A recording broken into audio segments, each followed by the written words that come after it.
এভাবেই গাছে গাছে ছেয়ে আছে গোলাপি সবুজ লিচু। মেহেরপুর জেলার সব লিচু বাগানে থরে থরে ধরে আছে রসালো এই ফল।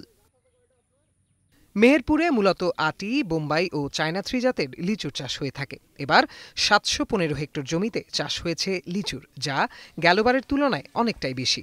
বাগানে বাগানে এবং হাটবাজারে চলছে লিচু ভাঙা ও বেচা কেনার উৎসব।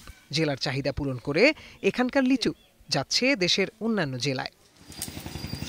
বৃষ্টি হওয়ায় বোম্বাই লিচু বাগানে থাকতে থাকতেই বেচা কেনা বেড়েছে, যা থেকে এবার ভালো লাভের আশা করছেন বাগান মালিক ও ব্যবসায়ীরা। গেল এপ্রিল জুড়ে তীব্র রোদের কারণে আটি লিচুর কিছুটা ক্ষতি হয়েছে, তবে অন্য জাতের লিচুর ভালো ফলনে তা কাটিয়ে উঠছেন চাষিরা। লিচুর আকার ও পরিপক্কতার জন্য করণীয় সম্পর্কে নির্দেশনা দিয়ে যাচ্ছে কৃষি বিভাগ।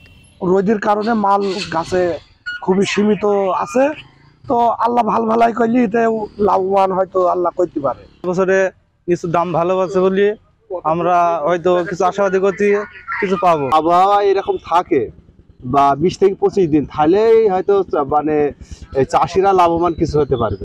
মানে মেহেরপুর জেলার লিচু খুব সুস্বাদু, কালারও সুন্দর, মানে লিচু খুব সুন্দর। ইতিমধ্যে চাষিরা বাজারজাত করতে শুরু করেছে। যে আগাম যে লিচু, যেটা দেশি কিছুটা চায়না, এগুলো আমাদের বাজারে উঠতেছে এবং দামও ভালো পাচ্ছে। যদি ঝড় বৃষ্টি না হয় বা কোনো ন্যাচারাল ডিজাস্টার না হয়, তাহলে আশা করি লিচুরা চাষিরা ভালো দাম পাবে। বরেন্দ্র এলাকা নওগাঁর আমবাগানীদের দীর্ঘ প্রতীক্ষার প্রহর শেষ হচ্ছে। কৃষি অফিস থেকে এরই মধ্যে নির্ধারণ করা হয়েছে আম পাড়ার সময়সূচি। 22 মে গুটি আম দিয়ে শুরু হবে আম নামানো।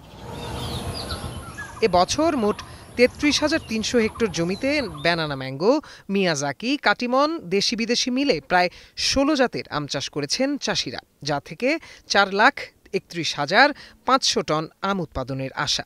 প্রচণ্ড খরার কারণে আমের গাছে পরিচর্যা করতে হয়েছে, পানি দিতে হয়েছে। আমের ধারণ ক্ষমতা কম, আম ফাটে যাচ্ছে। গতবার এবার আম পরিমাণ কম, তবে আমগুলো একটু বড় হয়েছে।